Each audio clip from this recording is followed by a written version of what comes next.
India has lost the world cup और Australia ने ये वर्ल्ड कप छठी दफ़ा जीत ली है।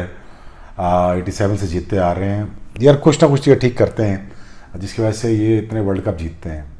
वो बताता हूँ वजह क्या है। अस्सलाम वालेकुम दोस्तों इंडिया वर्ल्ड कप हार गया। फाइनल में इंडिया हार गया क्योंकि पूरे मैच इंडिया जीत चुका था और फाइनल में वो प्रेशर में आके हार गए। दोस्तों आप हैरान हो जाएंगे कि मैं MS धोनी का 2011 वर्ल्ड कप का तस्वीर आपको क्यों दिखा रहा हूँ। MS धोनी के अंदर वैसी काबिलियत थी, एज ए कैप्टन वो बहुत ही काम रहते थे और अच्छे कैप्टन की निशानी यही है कि वो हमेशा कूल रहता है। 1996 वर्ल्ड कप में ऑस्ट्रेलिया को जिस तरह श्रीलंका ने हराया था, आज वही मैच इंडिया और ऑस्ट्रेलिया के दरमियान हुआ था, क्योंकि ऑस्ट्रेलियन टीम उस टाइम बहुत घुमंड पर थी। उसकी वजह यह थी कि श्रीलंका में सिक्योरिटी इशू थे और राणा टुंगा को इस बात का पता चला, तो उन्होंने कहा हम चाहते हैं कि फाइनल हम ऑस्ट्रेलिया से खेलें। श्रीलंकन क्रिकेट को उस टाइम कोई नहीं जानता था कि इतने अच्छे सुपरस्टार्स अपनी टीम में पैदा होंगे, लेकिन जब आप काम रहते हैं और अपने नर्व्स पर कंट्रोल करते हैं तो आप किसी भी टीम को जीत सकते हैं, चाहे वो ऑस्ट्रेलिया ही क्यों ना हो। ये राणा टुंगा ने साबित करके दिखा दिया था। आज इंडियन टीम ये वर्ल्ड कप फाइनल जीतता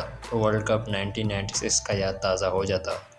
मैं इंडियंस को क्रेडिट दूंगा क्योंकि इन लोगों ने जो वर्ल्ड कप में मैचेस खेले वो सबसे अच्छे खेले और एक अच्छा टीम साबित करके दिखाया कि हम कुछ भी कर सकते हैं किसी भी सिचुएशन में। पहली बात तो ये है कि यार पहली बात तो ये है कि हिंदुस्तान यहाँ को बाय लक बाय चांस नहीं पहुँचा, यहाँ के खेल के पहुँचा है और लड़के पहुँचा था, 10 मैच जीत के पहुँचा है और यही कुछ कर सकता था। और अगेन मुझे थोड़ा सा अफसोस हुआ कि विकेट देख के मुझे लगा यार कि हिंदुस्तान को चाहिए थोड़ा सा बेहतर विकेट बनाता है, इस पर थोड़ी टिमिड अप्रोच के साथ ना जाता, विकेट को लेके थोड़ा तेज़ होता या बाउंस होता। आपके पास काली और लाल वाली मिट्टी है, लाल वाली मिट्टी मैच करा देते आप तो टॉस पे इतना इन्हिसार ना करना पड़ता। और टॉस जो ही आप हारे तो आपने समझा कि आपके पास स्पिनर है, अगर आप टॉस जीत गए आप स्पिनर आप लगा के उनको बचा लेंगे शुरू में, तो वो मुझे अप्रोच ठीक नहीं लगी हिंदुस्तान की। But anyways could have done better when it comes to the wicket.